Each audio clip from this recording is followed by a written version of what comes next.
Dude, Hey, what's up? what you reading? The Bible. You're reading the Bible? Yeah. Dude, why are you reading the Bible? For class? No, I just... Okay, so you're just reading the Bible.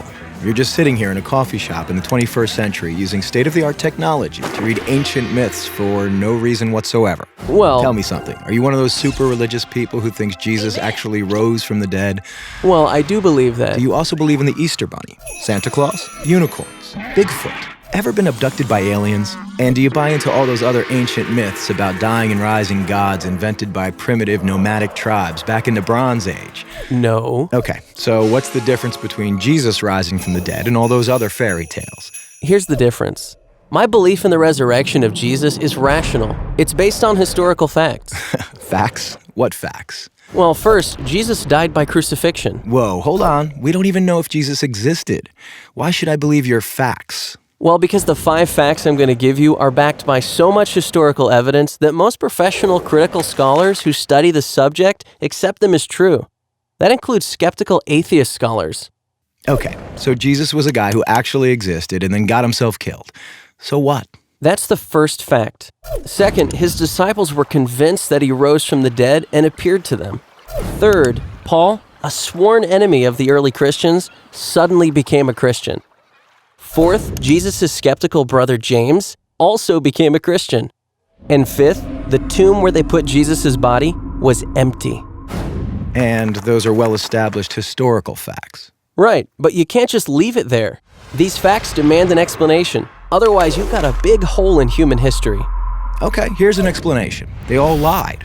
It was a conspiracy, the most monumental prank ever perpetrated. His followers stole his corpse from the tomb and then started telling everybody he was alive. That's the conspiracy theory. The problem is it doesn't explain the facts.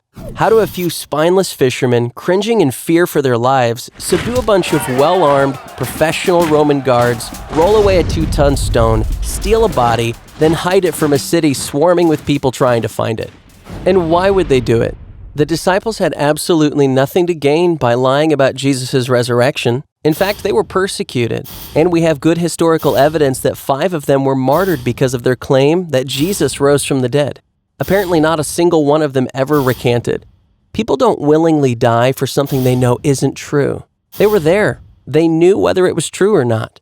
All right, another theory. The disciples thought they saw Jesus alive after he died, but it was just wishful thinking. They were stressed and just kind of hallucinated.